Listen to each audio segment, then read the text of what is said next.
TWR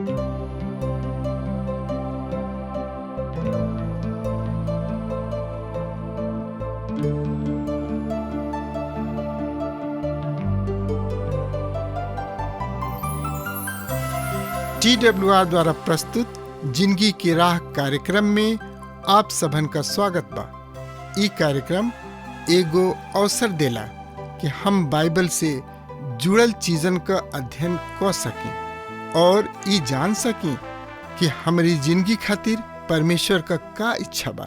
यही उद्देश्य के साथे हम ई कार्यक्रम आप सबन खातिर प्रस्तुत करतनी। कृपा करके देखी सुनी ताकि परमेश्वर आपकी जिंदगी का मार्गदर्शक ठहरें। प्रिय मित्र, प्रभु यीशु मसीह के नाम में प्यार भरल नमस्कार बा। उद्धारकर्ता प्रभु यीशु मसीह के मधुर नाम में औरी रुआ के शांति मिले। हमरा आशा बा कि रुआ के ई गीत बहुते पसंद आयल हुई। औरी प्रिय मित्र, सच पूछी तो प्रभु के प्रेम के सिवा और हमने के जिंदगी में कुछ सत्य नहीं खे। प्रिय मित्र, सही में एगो विश्वासी जन के अपना जिंदगी के परमेश्वर की अंजोर में व्यतीत करे के चाहिए। उनका अपना बदन के भी परमेश्वर के हाथ में सौंपे के बहुते जरूरी बा। काहे कि इस शरीर पवित्र आत्मा के विरोध में शारीरिक इच्छा के पूर्ण करे के लालसा राखेला। ऐसे यदि विश्वासी जन पवित्र आत्मा के अनुसार जिंदगी बितावता तब वो सही में स्वतंत्र आदमी कहाला और तब परमेश्वर के उद्देश्य पूर्ण होला। तब मसीह के बलिदान ओह के जिंदगी में सफल होला। काहे कि जब केहू पापी मसीह के बलिदान तथा पुनरुत्थान पर हृदय से विश्वास करेला, वही घड़ी यानी कि वही पल ओकरा पवित्र आत्मा उपहार के रूप में प्राप्त होला और पवित्र आत्मा ओकरा शारीरिक व्यवहार के आत्मिक व्यवहार में परिवर्तित करेला। आज हमनी के देखे के कि पवित्र आत्मा हमनी के जिंदगी में का नया बात उत्पन्न कर रहल बा, जौन कि हमार पुराना जिंदगी से अलग करेला। त आई हमरा साथ परमेश्वर के वचन सुनी। यदि रुआ किने पवित्र शास्त्र बाइबल बा तो रुआ हमरा संगे अपन पवित्र शास्त्र बाइबल निकाल लिहनी। हाँ तो ओहमे देखी गलतियों के पत्री ओकर 5 अध्याय के 19 पद से लेके 26 पद तक में यह तरी लिखल बा। हम रुआ खातिर पढ़े जा रहल बानी।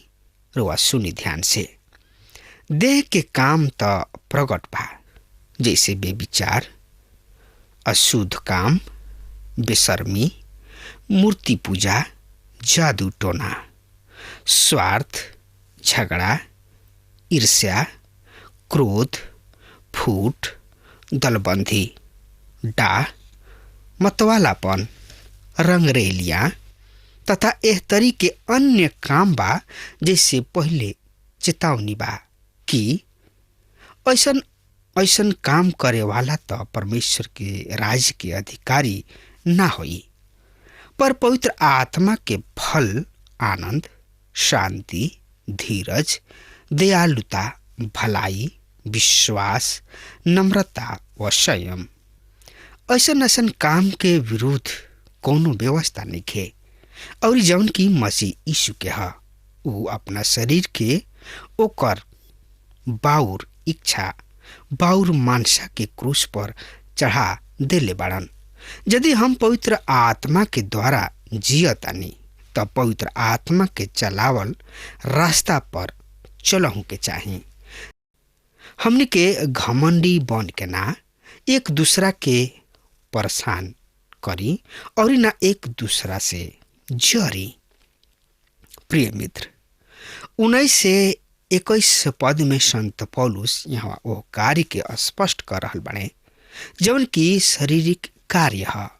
संभवतः रुआ इस शारीरिक काम से होई और हो सकता रुआ ओकरा के आत्मिक काम के समझ के करत होई। तो रुआ एकरा बारे में ध्यान पूर्वक सुन ली। शरीर के कार्य यह जौना के पवित्र आत्मा विरोध करेला उ कार्य ए तरी से बा।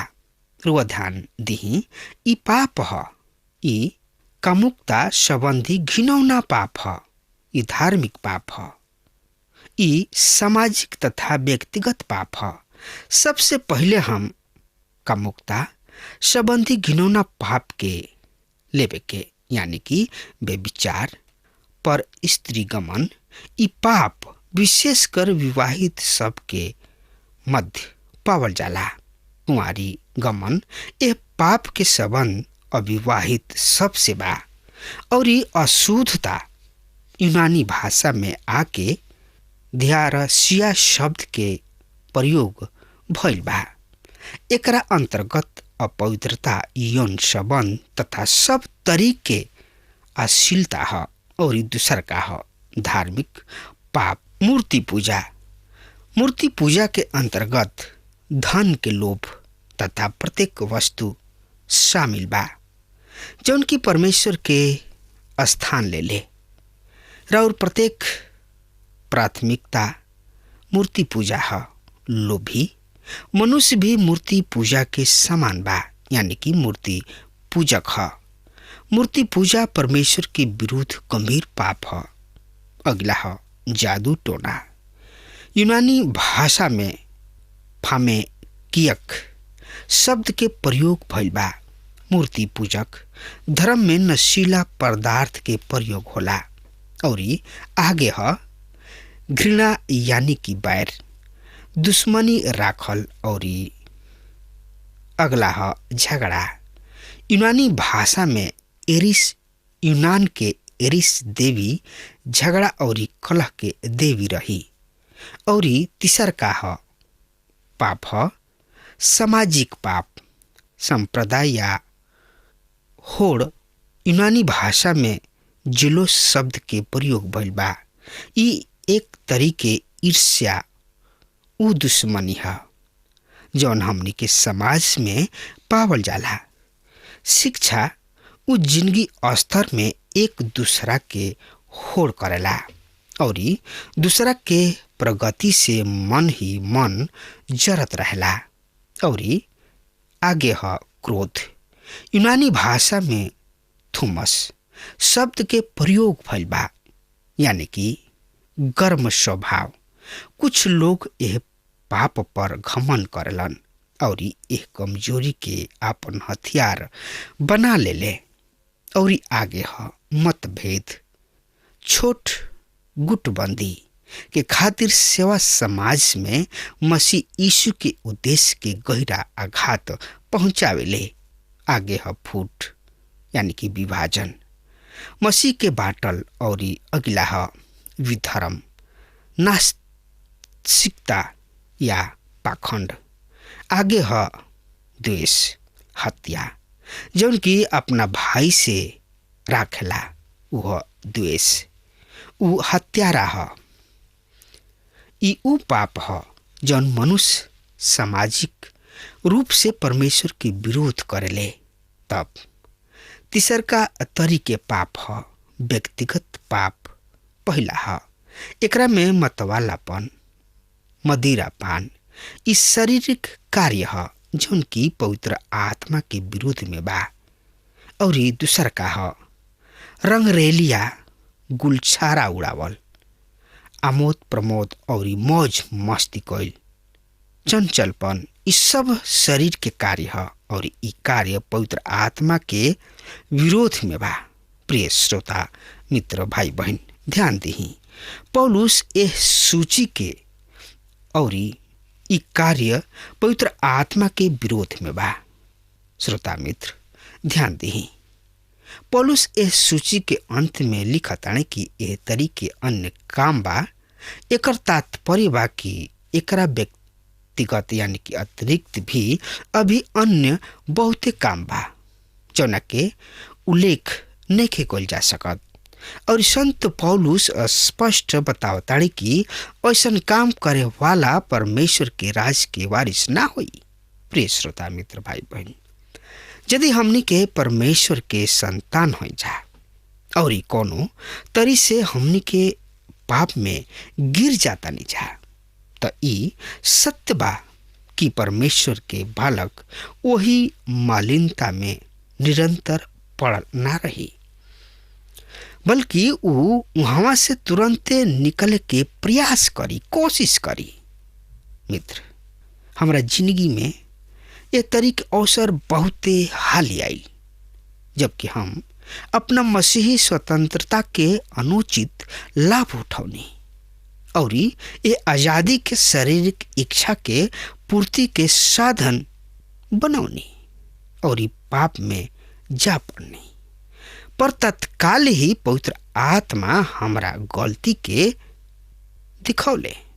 हम गिड़गिड़ा के और लोर बहा के प्रभु यीशु से क्षमा मांगनी और प्रभु हमरा के पाप और दोष के भावना के दूर कैलन। यदि हमनी के परमेश्वर के सच्चा संतान हो जा तो हमनी के पाप में पड़ल रहला में आनंद के अनुभव नहीं खींचा कर सकत, ना ही हमनी के करब जा।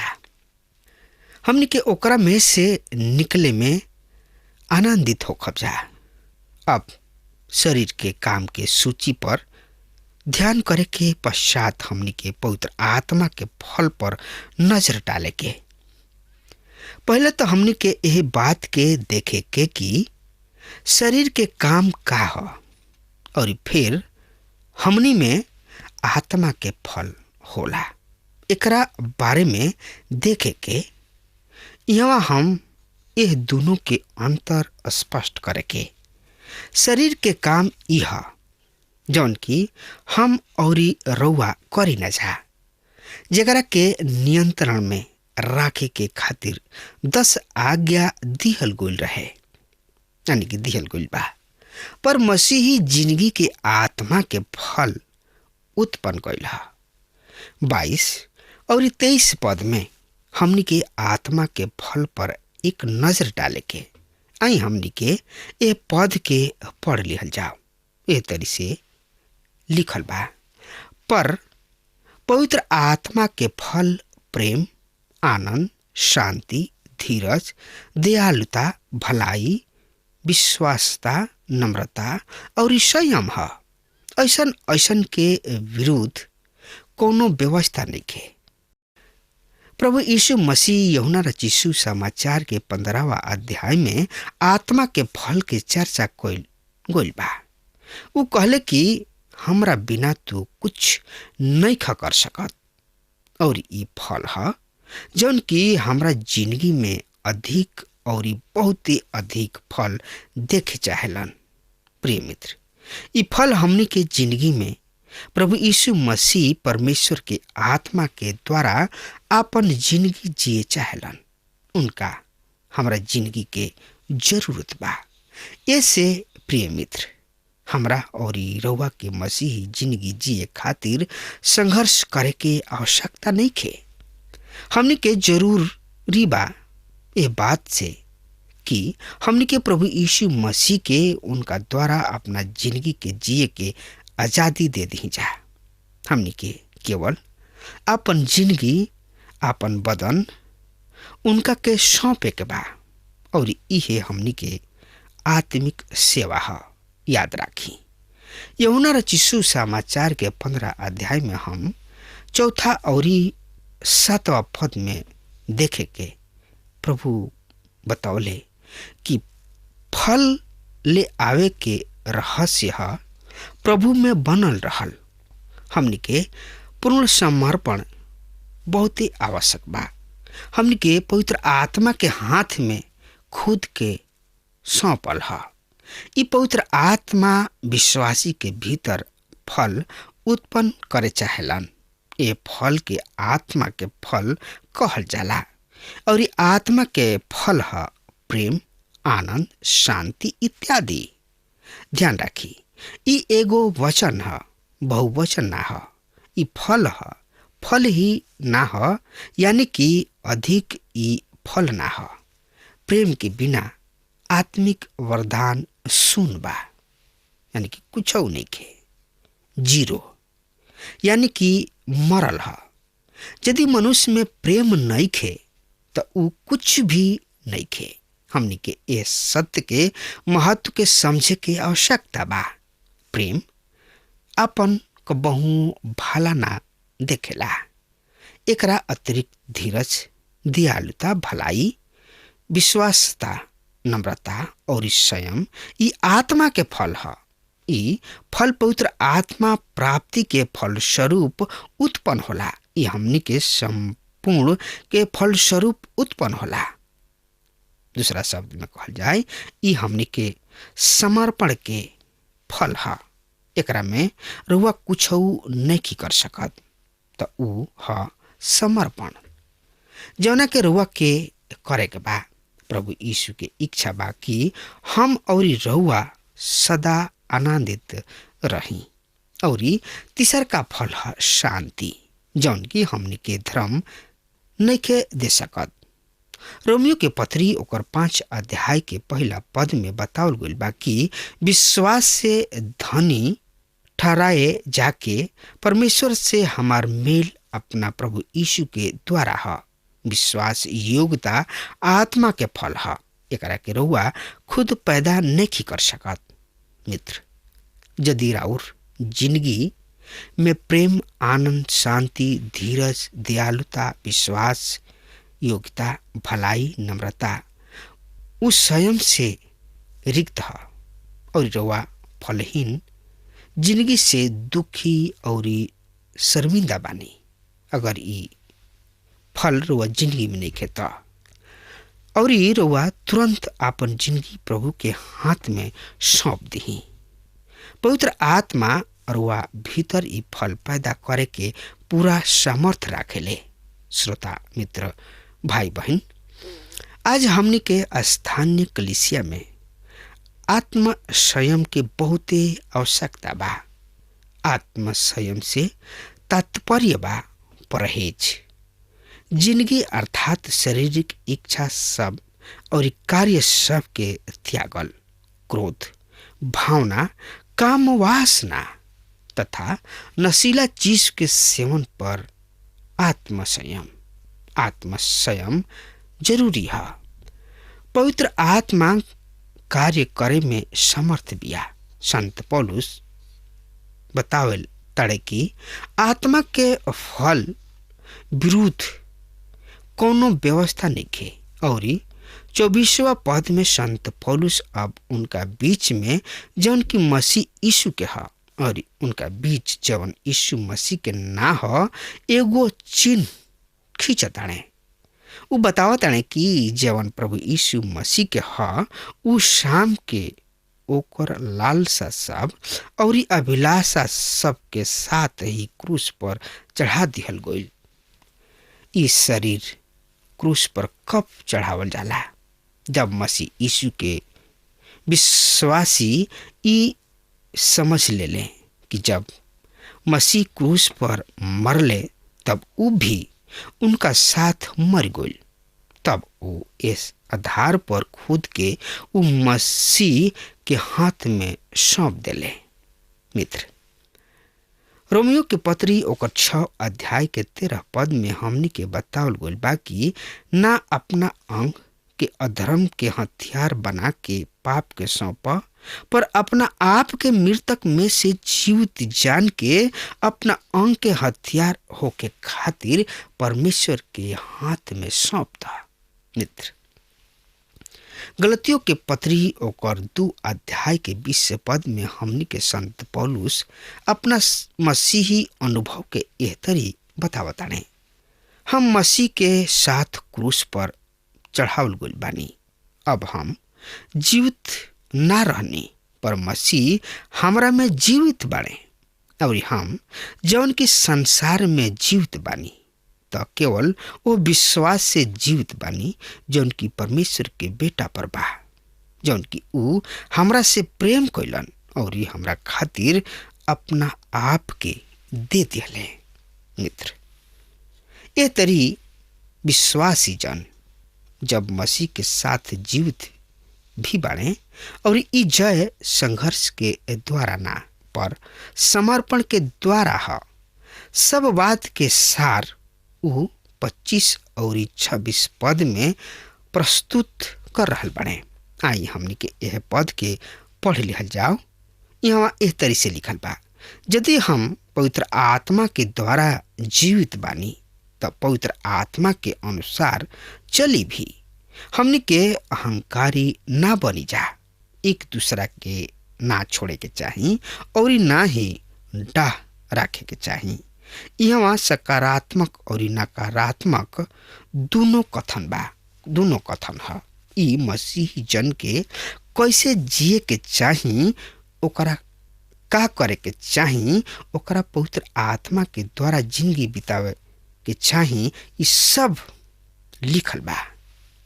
ओकरा का ना करे के चाही, ओकरा अपना ही प्रशंसा के विषय में ना सोचे के चाही, ओकरा दूसरा के उत्तेजित ना करे के चाही और ना ही विश्वासी जन के दूसरा के साथ ईर्ष्या होके के चाही।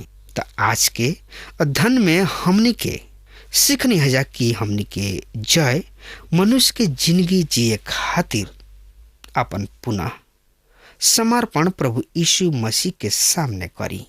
हमनी के जय समर्पण में बा, संघर्ष में ना। काहे कि शरीर आत्मा के विरोध में कार्य करेले। हमनी के एह शरीर में मसीही जिंदगी नहीं जा जी सकत, पर हमनी के मसीह यीशु के पवित्र आत्मा द्वारा आपन जिंदगी जिए के अनुमति उ आजादी दे सकत हड़े। एगो मसीही जन के आत्मा के अनुसार ही जिंदगी बितावे के चाही, काहे कि उ आत्मा के द्वारा ही जीवित बा और ही रही हैं। अब हम यही सुगर वचन के साथ हम रउआ से आज्ञा चाहतानी। अगला कार्यक्रम में हम रउआ से पुनः यही समय भेंट करब। तब तक खातिर वो हमरा के आज्ञा दी। परमेश्वर रउआ के बहुते बहुते आशीष देस। आमीन। हमके विश्वास बा कि ई कार्यक्रम आप सब खातिर फायदेमंद सिद्ध भइल हुई। हम चाहतनी कि आप सब आपन आपन आशीष हमरों से बांटी। अगर आप सबके लगे बाइबल से चाहे आपकी निजी जिंदगी से क्यों सवाल होके चाहे क्यों समस्या खातिर प्रार्थना करावे चाहतनी तो हमारी फोन नंबर पर जरूर संपर्क करें। परमेश्वर आप सबके बहुत आशीष प्रदान करें और आज का दिन आप खातिर सुखद बनावे।